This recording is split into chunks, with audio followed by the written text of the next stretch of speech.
so that we can sort this live stream thing, which we haven't done before, and then get started.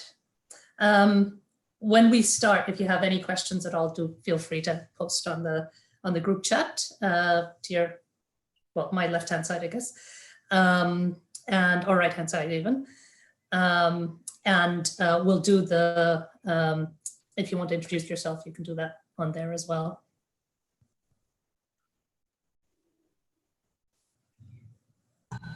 Hi, everyone. Hello. Good to see you all. I've met many of you. Good to see the ones that I've met, and people who I haven't met. Hello, nice to meet you all. So Tim's the co-author of the blog piece that we'll be talking about today. So he's going to step and jump in, right, to correct us whenever we say something wrong. Yeah. The difficult questions are for him. Yeah, that's what I was going to say. Yeah, everything that's difficult, controversial goes to Tim. You're recording this, right? Start recording it while I give controversial answers to things. We're recording, we're live streaming. So yeah, this is it. This is like fame. That's it. Fantastic. Yeah, for posterity. Amazing. Okay. Anyway, I'll leave you to it. Fantastic. So welcome, everyone. We are very happy to have you here for this first EconTEAching session. We're big on puns, as you can see. So these sessions are jointly organized by CTEL at UCL and Economics at Warwick University. And the reason why we've started these sessions is as a way to bring the economics education community together to discuss issues that face us every day, but kind of have been put into focus because of the disruptions caused by the pandemic. Sessions are also a continuation of so at CTEL we have regular economics education seminars, and Warwick has similar economics education seminars as well. And the current situation with restricted travel means that we have the opportunity to try out all these fancy schmancy online tools and then sort of open up our seminars to more people as well. So we're starting today by discussing the specific challenges of assessment, which I think many of us are literally facing right now as we speak. But we'll be looking in the coming weeks at widening access issues, employability issues, and various other sort of sector-wide challenges. So if you subscribe to the CTEL YouTube channel for access to the live stream as well, and the recordings after the sessions, and then follow us on Twitter and LinkedIn, you can get more information about these sessions as they're posted. We've scheduled these sessions at this time, so 3 p.m. British summertime, in the hope that colleagues from the East and the West can join. But obviously here in the UK, it's time for a cuppa, and hence the sort of pun on tea. So I have my Bengal Tiger cup ready to go with some spicy chai. So I welcome all of you to sort of bring your hot drinks, whatever your poison is, and join us. So today's guest is, our first featured guest is Dr. Stefania Paredes-Fuentes from Economics Department at Warwick. Steffi's also a senior associate of the Economics Network, which for those of you who aren't in the UK is the national sort of network of economics educators, and an old friend of CTEL's as well. So earlier on in this year, when universities in the UK were starting to go online, Steffi and her colleague Tim Burnett, who's also on here, wrote a blog piece on assessment in the time of pandemic, a no panic guide. So I'm gonna share that with you here. It was linked to the registration, so hopefully all of you have had a chance to see it already. If you haven't, there it is. That's the web version of it, and then there's 2 guides. And I think we're going to focus mostly on the first guide, which is the one for lecturers. So, you know, people like us who have all these questions. And so we've invited her on here to discuss the guide. And just sort of assessment questions more generally as well. So you're very welcome, even though all might be muted right now for sort of sound quality issues. And those of you who are in the UK will know that in the last couple of days, Virgin Media has gone crazy with their broadband. So fingers crossed, nothing happens this time. So we're gonna, have a little bit of a presentation from Steffi, answering a couple of questions from me, and then we'll open up to audience questions. So please feel free to post on the Q&A and I'll read them out to Steffi. Those of you who are on the YouTube live stream will be taking questions from there as well. So please post on there. So without further ado, welcome Steffi. Do introduce us to your cup. And why don't you start by telling us a bit about why you wrote this guide and why assessments at this time need particular attention. Okay, thank you. Thank you everybody for joining us. Thank you to the people on YouTube for joining us. Thank you for all the C-Telecom collaboration and putting these things together. It has been great. And thank you, Maddie, that is just kind of helping us to do all these things. So going directly into the question, so we have like more time for discussion later, why we wrote this guide. So it was March, the lockdown was cold, but suddenly we realized that there was no way we are going to go back to normal in time for the exams. In most UK universities, exams are going to be taking place in May, June. And like with all the goodwill, we didn't expect to be able to have students sitting, like hundreds of students sitting in classrooms doing exams. So of course, in that case, the exam period will be affected. And we were asked and we started thinking about quick ways to change assessment. But of course, for those people who are a little bit more experienced with setting assessments and setting alternative assessments, this wasn't a great challenge. But actually for a lot of people who rely, a lot of lecturers and universities who rely on invigilated exams that take place in these big classrooms where people are walking around and students have time limited 3 hours, 2 hours to sit these exams, this might be a bit of a challenge.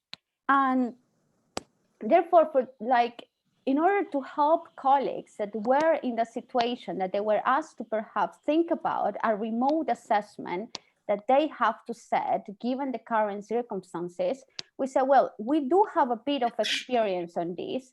Let's try to share this experience. And of course, this wasn't a guide about just setting assessments. There are many of those guides around and like very good people working on how to set assessment. But the whole idea was a bit different. Well, we are not at the beginning of the academic year or at the moment when we are designing our courses in which we say, well, I'm going to teach this and therefore I'm going to assess in this way. We are working backwards here.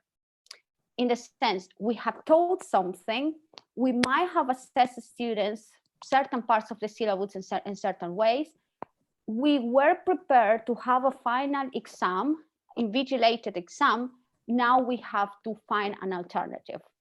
And working backwards is going to give us so more challenges than if we were setting the assessment at the beginning, we were planning the module. And the last point that I want to make on why we thought a guide was important is because we saw the rush to make quick decisions about assessments. So we need to think about this, we need to change it now. And I said, well, wait a moment.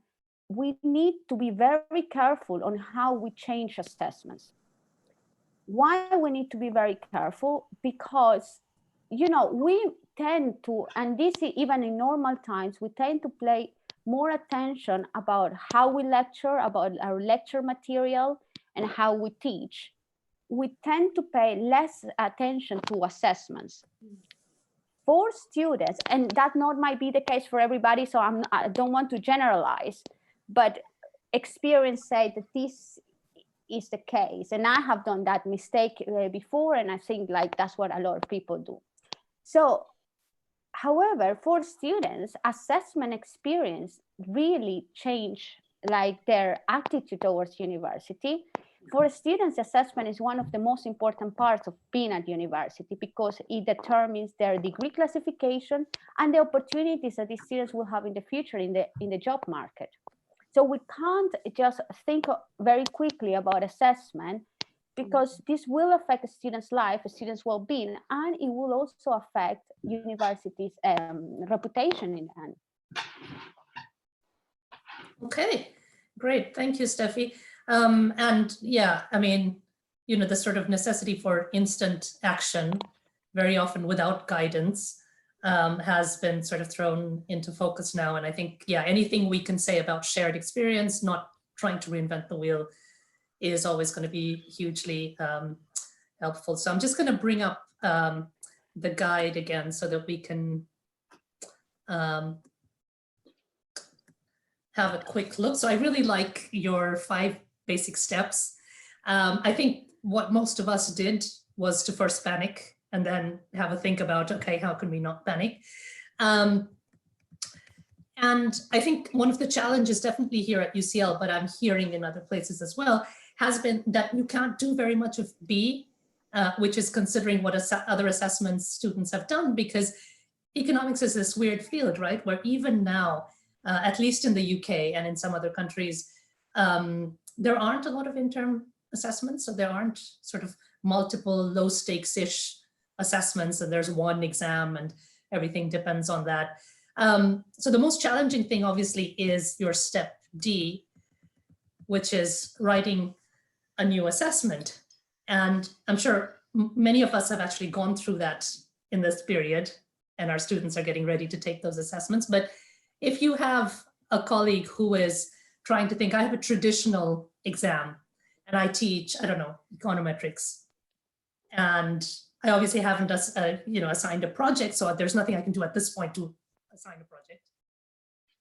How do I even think about turning my sort of standard, sit down in an exam hall, take your exam, do some proofs, and that's your exam kind of exam assessment, into something that's doable where, I mean, for us, for example, our students take their exams in the Excel Center, which is this huge center by the docks in London, and that's now been turned into a temporary hospital. So it's not like we're getting that back anytime soon.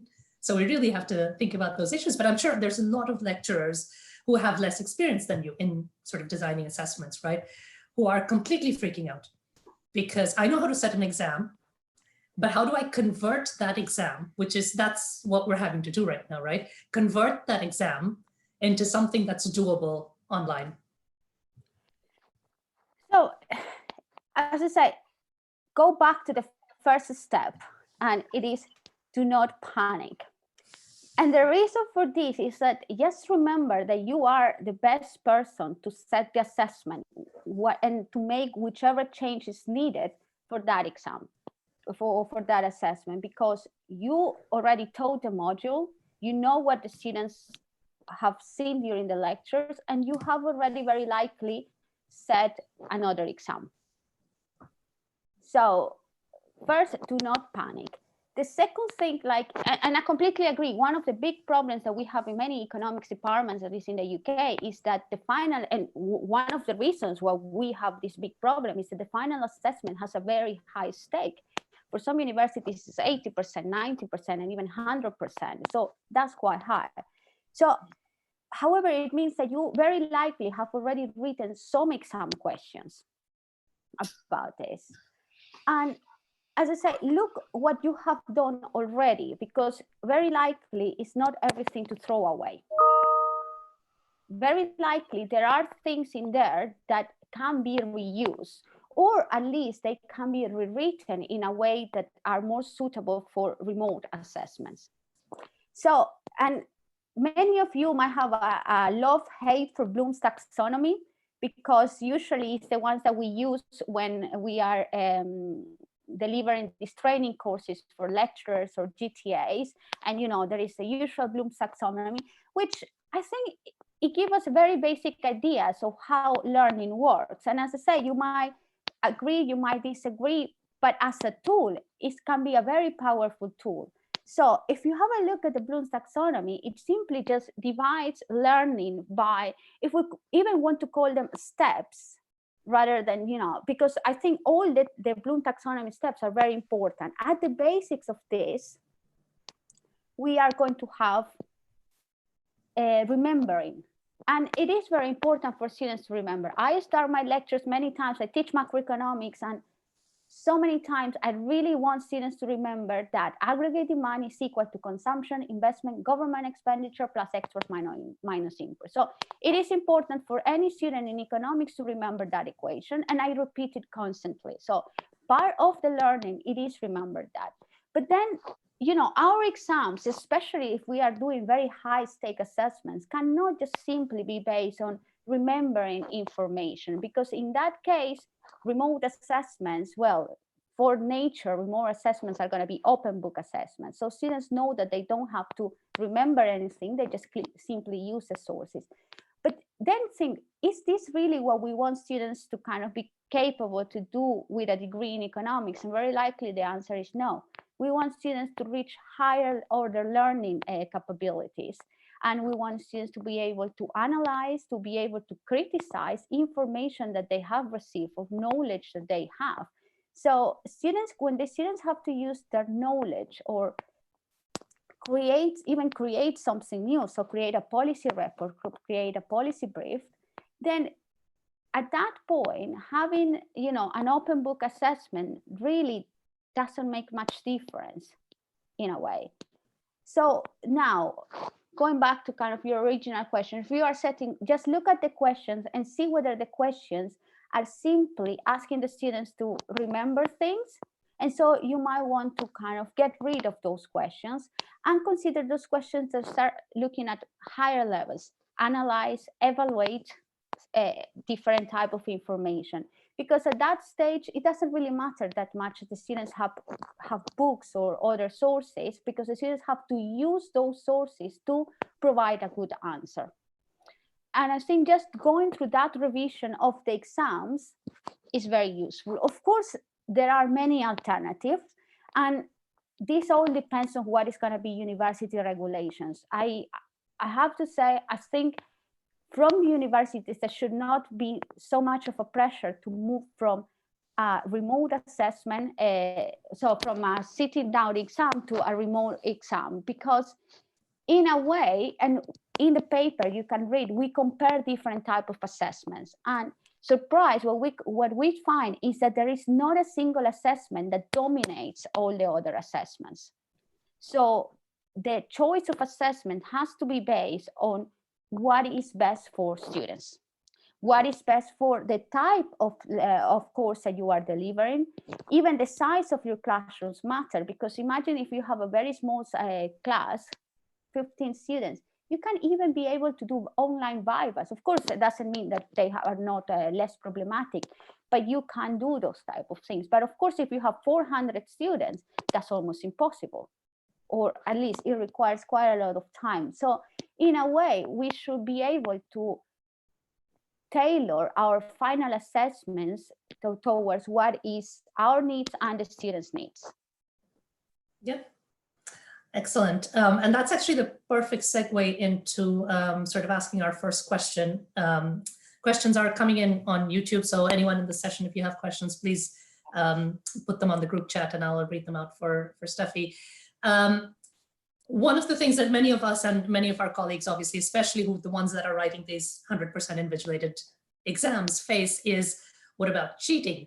Because if you're, so sort of to put it into very simplistic terms, if you've written an exam where students are basically replicating things, then cheating kind of becomes an issue because they're replicating, so they can replicate from somewhere instead of from their memory. But even if you're doing something a little more sort of higher order knowledge kind of thing, contract cheating is a big issue now, right? So it's not that they're copying from a friend or from the book or whatever it is, but they've actually hired someone to essentially take their exam for them. So either you or Tim, I guess, might want to say something about that. How would you sort of, what would you say to a colleague who has this concern? So I'm gonna because Tim has done a whole lot of research on cheating, and I told you I'm gonna leave the difficult questions for him. I'm gonna just let him reply that. Great. Okay. So this is a really good question, and in a way, within the guide that with the article paper that Steffi and I put together, we do specifically address the concerns of around cheating, because obviously when we make exams or tests remote, as Steffi points out, you know, you give up all that in-person supervision that we think is so effective in exam rooms with our highly trained surveillance experts, or lecturers as they're otherwise known. So yeah, so I think there's a couple of things. I will get back round to the specific idea about contract cheating in a moment. But to go back to a point that Parama just raised around the idea of, you know, if you're setting an exam, are you just asking the student to, in effect, repeat your information back to you in terms of multiple choice or something like that? One of the things that's quite interesting with the piece that Steffi and I wrote is that it works on two levels. So there is that initial, like what to do, don't panic, you know, here's some ideas, but which is a very surface level. But the deeper level that we go into is trying to encourage people to just think a bit more creatively about their assessments. So this idea about, this is why we present the options, the alternatives, to think about, you know, what, like, yeah, yes, you've got a multiple choice exam, you had a multiple choice exam. Can you be a bit more creative about what you replace that multiple choice test with? And in terms of, you know, cheating and avoiding cheating, one of the things is that the more involved, as Steffi pointed out when she was talking about Bloom's taxonomy, the more involved you make an assessment, the harder it is for students to copy off each other or to answer the question for their friends, if you're talking about this type of collusion between between students. So, you know, and let's be honest, you know, if we all look at ourselves, we can all think to our, you know, and just reflect for a moment. I doubt any of us really believe that actually setting multiple choice exams is really testing students or really getting students to do what we really want them to do, which is to be independent thinkers and to interpret and to analyze and to use judgment, which are these higher order skills. And, you know, if you're promoting higher order skills or requiring higher order skills in your assessments, then it's a lot harder to cheat, as it were.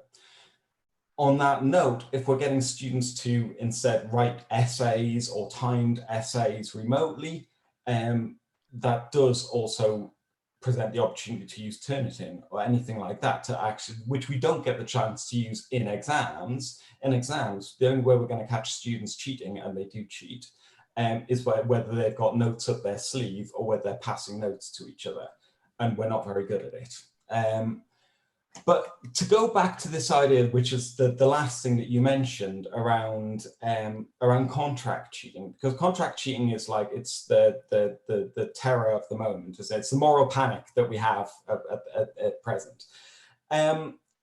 Two things. So I don't think contract cheating, well, obviously we have no idea about the scale of contract cheating because we're very bad at detecting it. So, you know,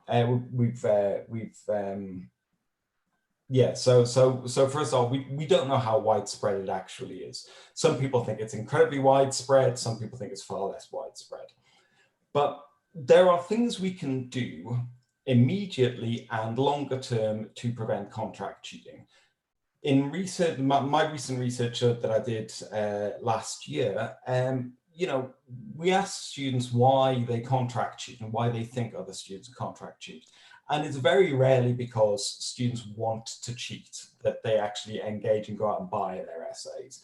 It's often the product of disengagement, a lack of interest in the course, a lack of challenge, these ideas that we're not engaging students at higher levels of engagement, and it leads them to become disengaged and ultimately bored or whatever, and this leads them to purchase essays. So as a long-term solution, we can all be a bit more proactive in terms of the way that moving forward, we think about what we're getting students to do. As a short-term solution, you know, actually setting questions which have some relevance to your course, which aren't just straight questions that can be answered from a textbook. There are hundreds of people at the end of on a website that basically, if all you're asking students to do is to effectively open a textbook and repeat back a theory from a textbook, well, anyone, you don't even need an economics expert to do that. Anyone can do that, you know? But if in your essays, in your questions that you set in exams, or any kind of essay that you set, are specific to things that you've done in class, specific examples that you used to illustrate theories, making your questions personal to your course makes it a lot harder for students to contract out those questions. So, you know, in reality, and this goes not just for remote exams, but goes for all kinds of take-home assessments, about thinking about what can be done that's not around the way that we design our teaching and our assessments, that just makes it a little bit harder for a stranger, an anonymous stranger, to address our assessments, answer our assessments. I don't know if that helps. Steffi. Yep, go ahead, Steffi. Thank you. So, and again, like, I completely agree with all what Tim says, and given that it's his research, I cannot just that agree. But there are also things that, for instance, something that I'm using at the moment is a lot of these 24, 48 hours assessments with questions based on the module and in which the students have to write something. So it's more difficult for students to be able to find someone willing to work on a work in 24 hours. And I also wonder whether the quality of whatever the students manage to buy is going to be so low to kind of give the students even a pass mark. And let's be serious, any student with a mark of 40 or 45 doesn't go very far, right? So, and I think something that my colleagues really sometimes struggle to understand and say, well, once we give a student a mark of 40, with a pass degree, there is very little that we students are doing in any case. So we just need to be careful with that. So 24 hours, 48 hours assessment help. Also, Google your questions. So if you are asking why some countries are richer than others in a macroeconomic course, well, trust me, there are many essays already written on that. And so we might need to be a little bit more adventurous in the type of questions that we ask.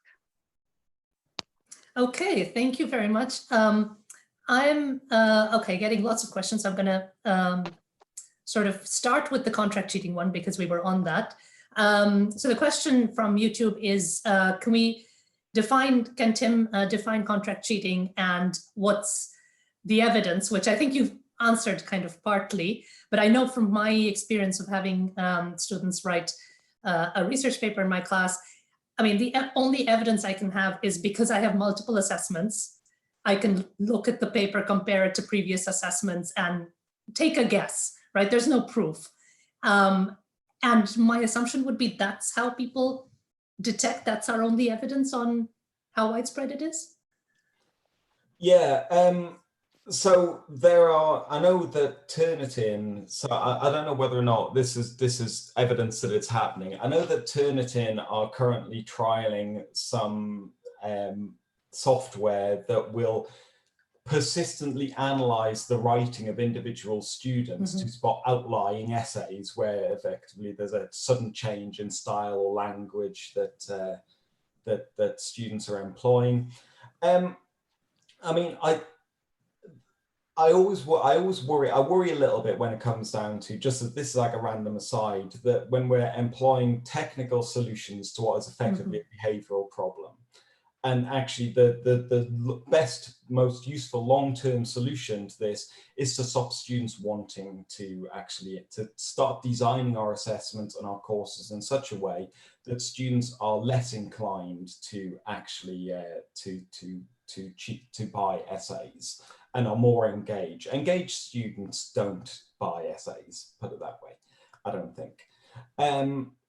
And he says defining contract cheating as literally any situation where a student gets someone else to write their essay for them, whether or not they're buying it from the internet or from a course mate or from any other source, basically effectively contracting out your work to somebody else.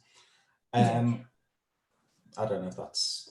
Yeah, I think this is one of the issues with contract cheating, right? That all of us have some suspicions based on our experience. And I have to say that I'm one of those people who, so two things. One, as Steffi said, if you're getting a 40, that's not going to take you anywhere. So, how much does it matter? But then also I keep feeling that you're going to get caught at some point because, right, you haven't developed those skills. My worry is always that it's going to be the kids who can afford it who manage to get through, and some kid, not because they know any less or are less clever or whatever it is, but can't afford it, that they don't even manage to get that 40. So, I don't know what to do about it, but it's just sort of putting that out there that there's an access issue as well. Sorry, I'm just saying whether there's other issues here related to the cheating. There's actually, why don't I ask this question here? There's a question from Anna asking for sort of ideas. So she teaches undergrad micro for first year students and has had exams until now. And of course, she doesn't know whether her students can sit exams in June as yet.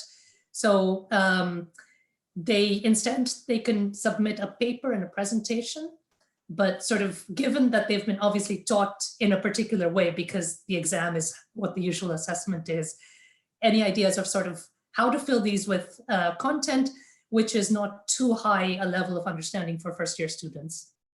And then limited cheating, obviously, because cheating is an issue. And the thing is, this is one of the challenges that many of us have faced in the past few weeks, right? If you're starting from scratch, you design your teaching activities in a way that you can assess them in a different way. But if you've taught already, it's unfair to ask students to sort of do a completely different assessment.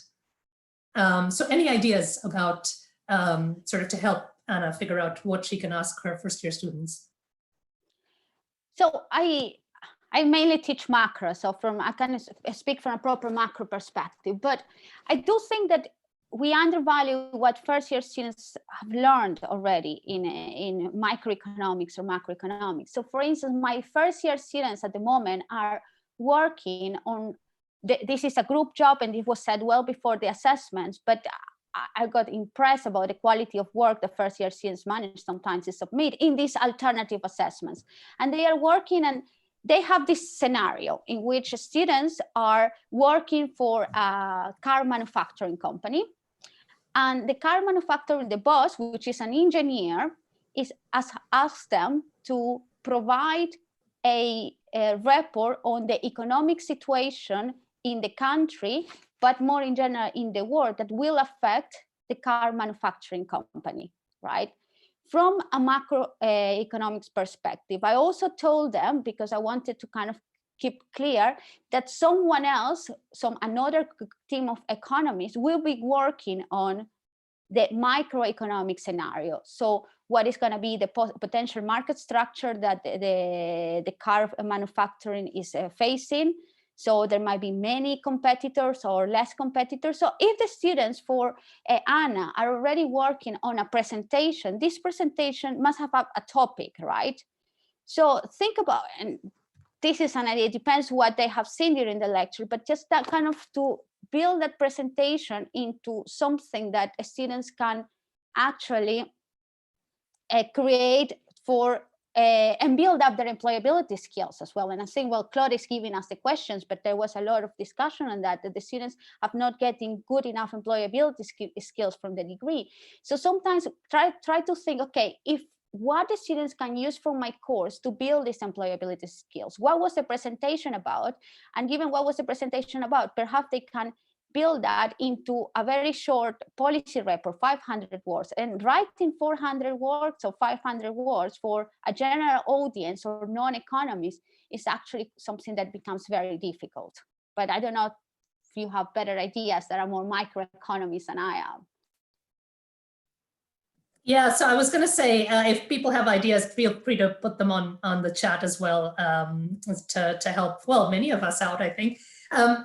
So I think Steffi's sort of made a great point about sort of, you know, you're learning these tools in the first year or whatever year it is, because you're going to apply it. There's, I mean, not much in that level of economics that's, or I think at least, that's inherently interesting. You're doing it because then you use it to do interesting stuff, right?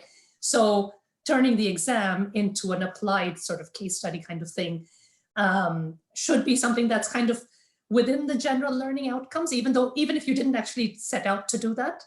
I know from my students, one of the issues always is that they, especially when they're coming straight from school, they know what the assessment is, they're geared to doing that. And so any change is very disruptive. So I would say a couple of different things. So first of all, whatever you end up doing, mocking up something and talking them through it is a good idea. So, you know, a sample paper with some answers. If I was answering this, I would do it this way and so on. So they can see the whole process modeled if, you know, you haven't been teaching in that way. The second thing I was going to say, and some of us who are here had this discussion on Twitter about, it's very tempting for us economists because there's so much sort of interesting stuff happening to bring that into the classroom. And it's not always clear how great an idea that is, because of course you, as an economist, you get to see, you know, I'm a labor economist, so putting people on furlough and then getting, you know, paying them some amount of money, you see the benefits of that and so on. That's stuff that I teach in any case. I want to bring that into the classroom, but it's probably a good idea to keep in mind that some of your students will have been personally affected by these things. And so it might add to the trauma. And so I would say it's probably a good idea if you're thinking, okay, this is great. I mean, from a macroeconomist point of view, you know, oil prices going negative is just such a crazy thing we have to talk about kind of thing. Might be a good idea to give students an option. So you either talk about the very super current traumatic thing, which is interesting if you haven't been through the trauma maybe, but then you have a choice of doing something else if that's the last thing that you want to talk about. And obviously, if anyone has, you know, other ideas for Anna, please post them on the chat. And the chat is recorded as well as we're recording the video. There was a question from Doug on YouTube about, we talked about multiple choice questions, and you know, it's easier to sort of cheat or have some kind of issues there. But so Doug's question was, it's possible, right, to sort of, you know, teach, assess higher order skills on multiple choice exams. And I have to say that I personally am a big fan of multiple choice exams for a part of my course. So on all of my courses, I have, say, 30%, which is sort of basic knowledge. There's nothing super interesting or whatever about, but you need to know those things.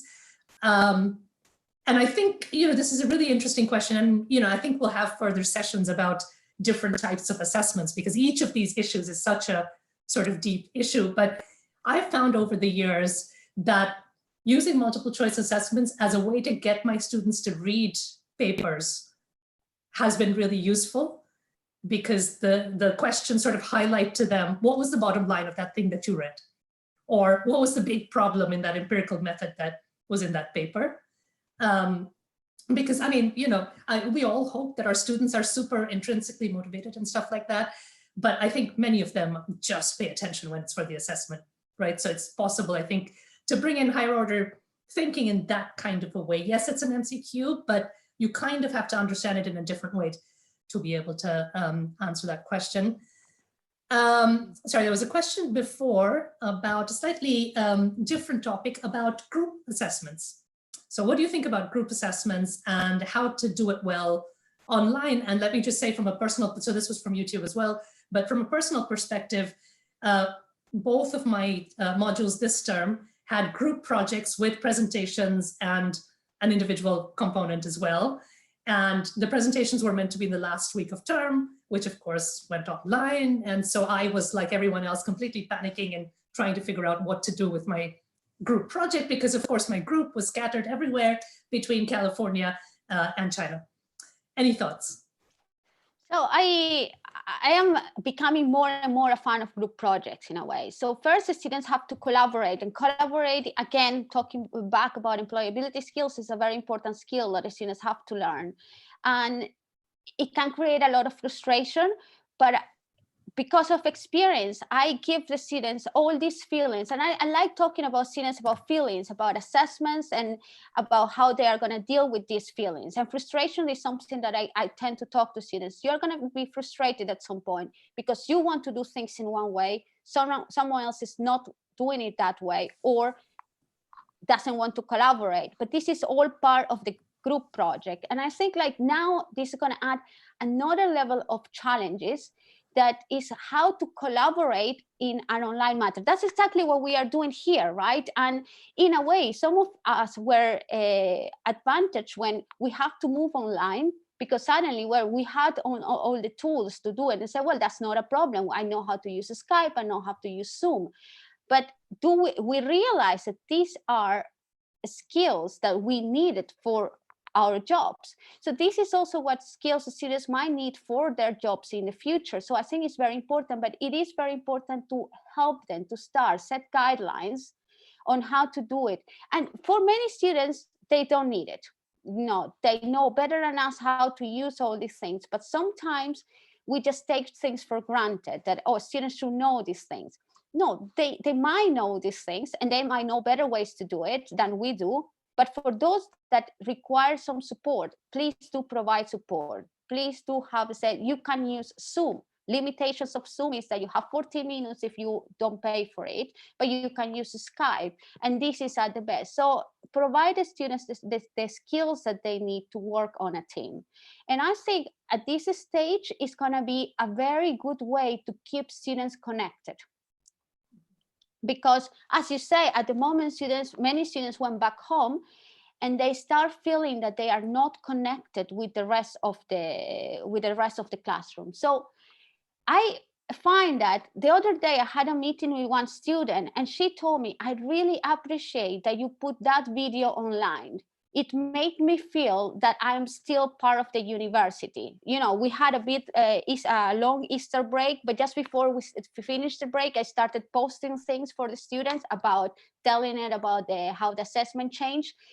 And you realize that the students also, it's not just us, but students also need the connection. So I think like we actually in this period might be using group work even more than we used before, because it's going to be one way that the students feel connected, feel part of the classroom, and they come together and talk. And I think it's, I think like I know universities at the moment don't want us to set new courseworks in teams, but we don't know what the future is gonna set up. So very likely we might not start university in normal ways as we are used to next year. So it's something that we might want to consider. And I completely agree on the multiple choice things. I do think that setting good multiple choice questions might help us to test higher order skills. However, I find that setting good multiple choice questions are so time consuming. So, but I think there is a trade-off, because if you set very good multiple choice questions, of course, the marking is quite straightforward. And if you do it online, it's great because it's almost done automatically. You just wait for the results. But the process of setting the question, good multiple choice questions, takes days. For me, at least, took days to set up 10 questions, or well, a bit more, but yes. Yeah, I completely agree with your last point there, that, you know, it's almost like for the multiple choice assessments, if they're done well, all of your work goes into the writing of the questions, but the marking time is saved, whereas for sort of written exam, it's the other way around. Yes. So either way, and especially if you're doing it online and you want to randomize questions, which someone, Doug actually mentioned, even more time, right? Coming up with a bank of really good questions. And this is why people like, those people who like multiple choice questions are unlikely to be doing so, because textbook publishers have these huge test banks, which are very sort of replication questions, right? They're not very higher order questions. There's a great question from YouTube about collaboration, which asks, if we teach students to collaborate, which we should for various reasons, then we might sort of worry that they're naturally going to collaborate during their exams. And a follow-up from Claudia on here is, should we just accept that collaboration will happen? Some amount of collaboration will happen in, however we design the assessment? I think so. And in that sense, I was very open to my students. I told them, I expect you to be talking about these things, right?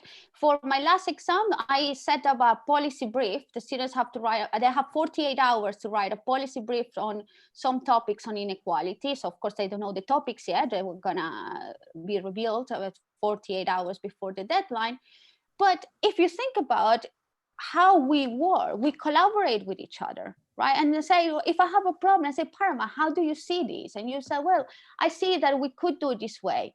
But if the question is difficult, it doesn't mean that there is one single answer. We are just sharing point of views, but of course, by sharing point of view, we are improving our answers. So, and I don't know what to expect out of it, but my expectations is simply that the quality, the average answer gets much higher, right? So we get just better answers to a similar question that I would have asked in an exam setting. But in the exam, the student only has half an hour to think about.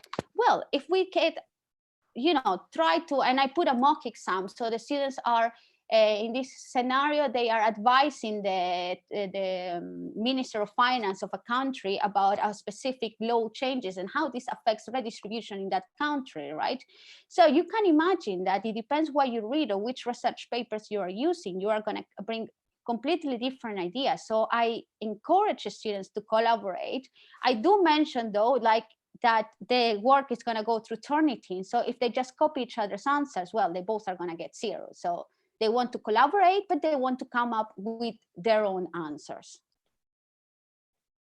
Yeah, I completely agree that, it creates such problems, but I think, what's important is for the instructor to make very clear what the university's guidelines are, if there are guidelines on plagiarism or collaboration or whatever it is, what the instructor's expectations, rules, whatever are, and then perhaps takes the students through some practice exercises so they understand what is allowed collaboration, what is not allowed collaboration kind of things, because I think students struggle with these things. I mean, if you're coming from school where, you know exactly what it is, you're all supposed to do your own work or whatever it is, you expect those standards carry on, and they may not, but it's kind of on us to make that clear, how it works exactly.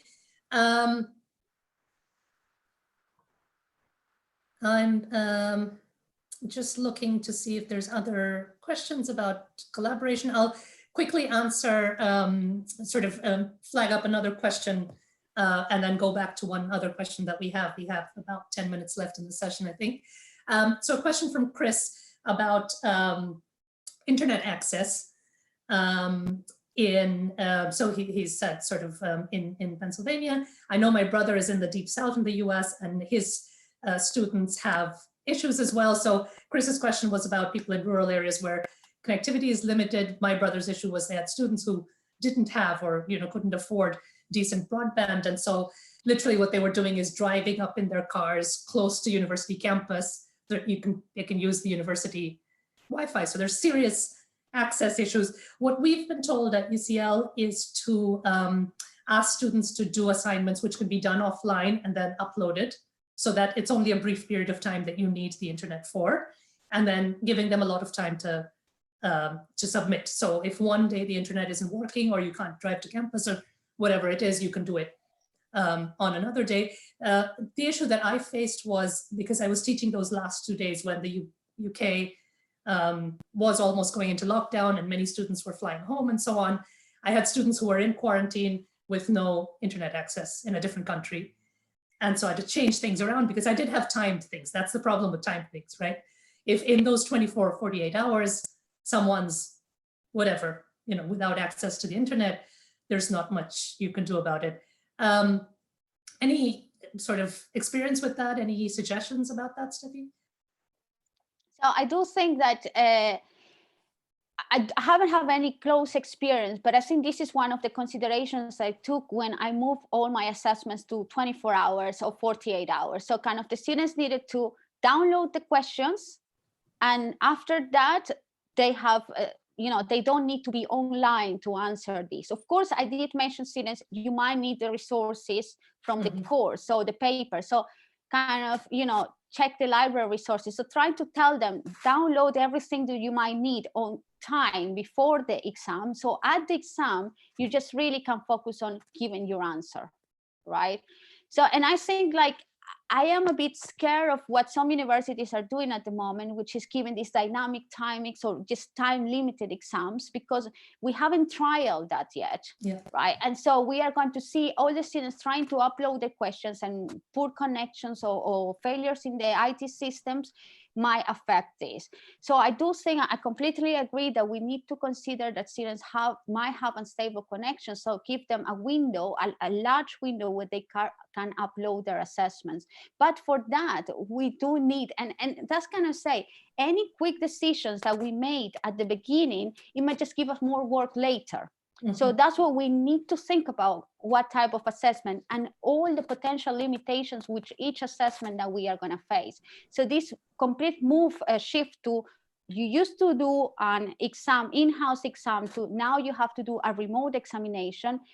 It might pay at the beginning, in the sense we might not even need to rewrite a whole exam, perhaps only a few questions, but it might be very difficult to deal later when we have these failures in the IT system, students don't have access to internet. So I do think offering the students a bit longer. And at some point, we need to understand that this is a very difficult period. So flexibility is key, because the students are going through personal issues, because this is it's not good for us, it's not good for them either. So we just need to be flexible and add that, build that flexibility into how we set our assessments. That's a really good point at the end, that, in this, we have to face sort of what we're going through now, where we're sort of retrofitting everything slightly differently from what we would do if we were starting from scratch and planning this. And I would say, if you were sort of had proper time to plan it and have online assessment and all of that, flagging those issues to students from the very beginning, which might seem obvious to us, but may not seem obvious to them, to say that, you're going to need these papers. Unless you have VPN, you're not going to be able to access the papers from home, whatever it is, or internet access. Make sure you download all of these from before. So it's almost like you have an exam paper in hard copy. And in these times, you're absolutely right, when, issues are, we don't know what issues are coming up. There's so much uncertainty, though. It's like, if you're old enough to remember Donald Rumsfeld saying known unknowns and unknown unknowns. So this is the period of unknown unknowns. Who knows what's up there, what's going to happen? I guess flexibility is the only way to do it. So when you're designing an assessment, kind of think of, if someone has a complete disaster during those 48 hours, is there a quick sort of alternative assessment I can do? Turn that into instead. Let's see, I think we have time for sort of one last question. Lots of questions. This is fabulous. I'm losing track a little bit. Okay, so one last question on what to do with sort of mathsy courses, so technical courses where the essay might not be suitable, and perhaps just as importantly, if you're writing equations by hand, taking a picture, putting it on a document, Turnitin can't recognize plagiarism and things like that. Any tips for anything like that? So I'm not a mathematical person myself. I have a lot of discussions about this. And I think we just have to put in the balance what exactly we want to get for students. So if there is this mathematical questions in which students can explain how they got to a certain process. So, that's worth to do as well, and to add this kind of type of explanations. And it might be that for some of these pure math, we can use multiple choice as well. So kind of students have to pick exams. And, if there is the problem that we have to create a set of questions, so kind of not all the students receive the same questions, but it might help to address the problem. And I don't know whether it's pure math, but my econometrics colleagues sometimes ask me the things, but I say, but surely in econometrics, it's not just about like calculating the estimator or coming up with the result. Actually, the explanation of the process is very important. And arguably, sometimes it's even more important that, yes, I got the result right or wrong, because it doesn't matter if you got the right estimator. If you have no idea what that estimator is useful to, well, you know, I don't think you are going to do much with that knowledge. So kind of perhaps try to think about how that mathematical knowledge is going to be used, and ask the students to explain how they will use that. So suddenly you add a bit of explanation to it, in which the students can collaborate less. Thank you. I'll just add one other thing to it. You're absolutely right. I mean, there's always ways to turn sort of mathsy exams into more things where people can explain themselves, and that helps in terms of the collaboration thing, because, you know, if there's intuition to be explained or an application to be talked about or something, that's where it's going to be different. It's not going to be, because the proof of the estimator is going to be the same, that the estimator is biased, or, you know, whatever it is, that's always going to be the same.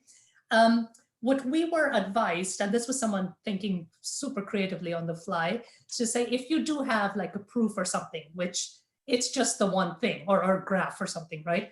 Everyone's going to have exactly the same thing. We were told to tell students that, you know, do it by hand. On that drawing or that set of equations, write your candidate number, so it's personalized. Then take a picture of it and put it on the document that you're submitting. So it's going to be hard for students to take that picture and then copy it. You know, if one person does it and then a whole bunch of students copies, it's possible. But we're economists, right? You change the incentives, you make it costlier. So the hope is that fewer people do it. It's not fail-proof. It's just an incentive. That's all it is. Sorry, there were two requests for me to say what I did for the group presentation when it went on offline. I have to say that thinking back, I have no idea whether it was a good idea or not, but I just sort of tried to stay calm for my students and not sort of show them that I was panicking. They couldn't do the presentation. So what I did was Steffi's, I think, second step or whatever it was, check with university guidelines to see what the sort of limitations of how I could change that assessment was, given that it was due the following week. So I couldn't do very much with it because it would be unfair to the students. I basically said, instead of the presentation, put together anything. So a video, narrative PowerPoint, anything like that, that is a presentation-like thing. Where all of the people participate. I was fairly sure at that point that because it had been a term-long group presentation, anyone who was going to participate had participated. So that the whole free writing thing in the actual presentation wasn't a huge issue, because it would have happened already. So people who were checking out would have checked out already. And I gave them a bunch of options. You can just do a Zoom meeting, record the Zoom meeting, and do your presentations there. Do separate videos, and then one person just puts them all together as a group presentation, really whatever. So sort of staying flexible. And then the second part of the presentation was obviously like a viva, so me questioning them on the things that they had presented. So that I did on a discussion forum live. So I said, you know, as many people as from the group as possible needs to be on the Q&A forum. I'm going to watch all your presentations that you've submitted beforehand. And in that sort of live session, I'm going to ask you questions about it, and you have to answer it sort of then and there. That was still a little bit tricky, because I knew at that point that there would be some people in each of the groups who were, I don't know, still in transit, in quarantine, God knows where, in isolation, without access to the internet.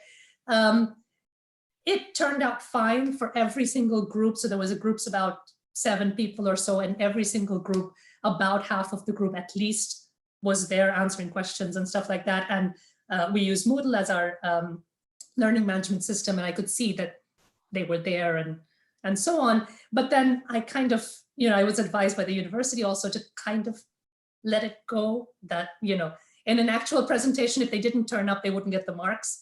In this, it was like, if the group is happy to put all of their names on it and say we did it all together, even if everyone wasn't present at the Q&A, that's fine. We kind of live with it. It's an extraordinary time. And so we wouldn't normally do it.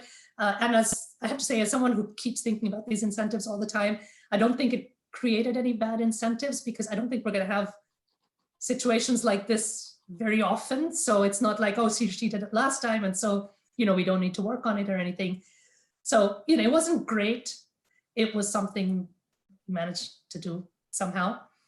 I'm going to just end with one super question about, once all of this is over, will we be back to the old ways of assessments?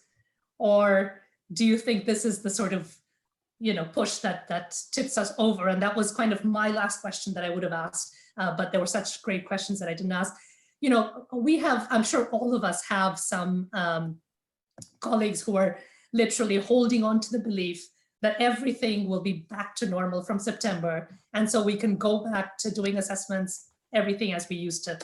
Any last comments on that, Steffi?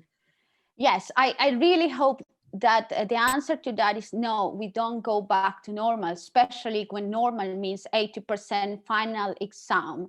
We know that, and I kind of avoid talking about how bad exams are in general for assessing students, but there is a huge literature that shows that final exams are not the best way to assess all the students, and we are over-relying on these ones.